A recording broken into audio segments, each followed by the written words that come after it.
नमस्कार, मैं हूं फरहान। इधर ईरान और इजराइल का युद्ध चल रहा है और दूसरी तरफ चीन अपने अलग मंसूबे बना रहा है। पहले आपको यह जान लेना होगा कि जब भी विश्व युद्ध की शुरुआत होती है तो सभी देश अपने दुश्मन देशों के ऊपर हमला करने लगते हैं। उसे कहीं ना कहीं विश्व युद्ध कहा जाता है। जैसे कि मौजूदा समय में यदि विश्व युद्ध शुरू हो जाता है तो यहाँ पर चीन भारत को भी जद में लेने लगेगा, रूस यूक्रेन के ऊपर हमले बढ़ा देगा। मतलब यह समझ लीजिए कि जो दो ग्रुप बढ़ जाते हैं तो वहां जो नजदीकी देश होता है और वह अगर आपके विरोधी देश की मदद कर रहा है, यदि रशिया को लगता है कि भारत अमेरिका की मदद करेगा तो वह भारत को आड़े हाथों लेने लगेगा। तो इसके लिए चीन ने अपनी कवायदें करना शुरू कर दी हैं और भारत को तीन तरफा घेरने की योजना बना ली है। अब मैं ऐसा क्यों कह रहा हूं यह समझना होगा आप लोगों को। अभी चाइना ने बीजिंग में एक त्रिपक्षीय बैठक का आयोजन किया है। अब इसमें कौन कौन है इस त्रिपक्षीय बैठक में? चीन, पाकिस्तान और बांग्लादेश। बांग्लादेश के संबंध में आपको समझ लेना चाहिए कि जब से शेख हसीना बांग्लादेश को उन्होंने छोड़ा है, शेख हसीना ने, तब से बांग्लादेश की नजदीकी चीन और पाकिस्तान से ज्यादा हो गई हैं। अब इस त्रिपक्षीय बैठक में कौन कौन आ रहा है मैं आपको बताऊं।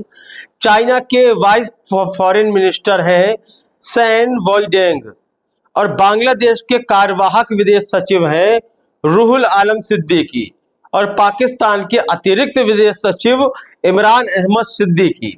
यह तीनों एक त्रिपक्षीय बैठक का हिस्सा बनने वाले हैं और इस बैठक में व्यापार, निवेश, स्वास्थ्य, शिक्षा, समुद्री मामले, इन पर चर्चा होगी। यहाँ जो लास्ट पॉइंट है समुद्री मामले का, चीन वैसे भी हिंद महासागर में अपना कब्जा बनाए बैठा हुआ है और यह जो बैठक है इसमें निवेश की योजनाएं बनाई जाएंगी और साथ ही एक दूसरे के साथ रक्षा संबंधों को भी मजबूत किया जाएगा। इस बैठक का इस समय पर होना कहीं ना कहीं यह दर्शाता है कि यदि भारत ऐसे किसी पक्ष में खड़ा होता है जिसमें रूस और चीन का कोई इंटरेस्ट नहीं है, मतलब वह रूस और चीन के पक्ष विरोध में जा रहा है, तो चीन भारत को घेरने का पूरा प्लान बना चुका है कि वह इस परिस्थिति से बाहर ही ना निकल पाए और विश्व में जो चीन और अमेरिका हो गए, चीन हुआ, रूस और नॉर्थ कोरिया, यह सब कहीं ना कहीं कम्युनिस्ट विचारधारा से प्रभावित हैं और इनकी हर रणनीति अमेरिका के खिलाफ होती है।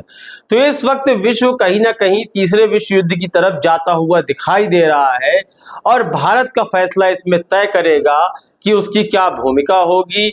वह एशियाई देशों के साथ होगा या अमेरिका के साथ मिलकर युद्ध लड़ेगा। इस संबंध में आपके क्या विचार है? अगर भारत किस पक्ष में होता है, यदि अमेरिका के पक्ष में होता है तो क्या उसे नुकसान उठाना पड़ सकता है? इस संबंध में आपकी राय बहुत ही महत्वपूर्ण। अपनी राय कमेंट सेक्शन में अवश्य दें। देश और दुनिया की खबरों से अपडेट रहने के लिए आप अभी तक न्यूज चैनल को सब्सक्राइब करना ना भूलें और साथ ही हर न्यूज का नोटिफिकेशन पाने के लिए बेल आइकन को भी दबाएं।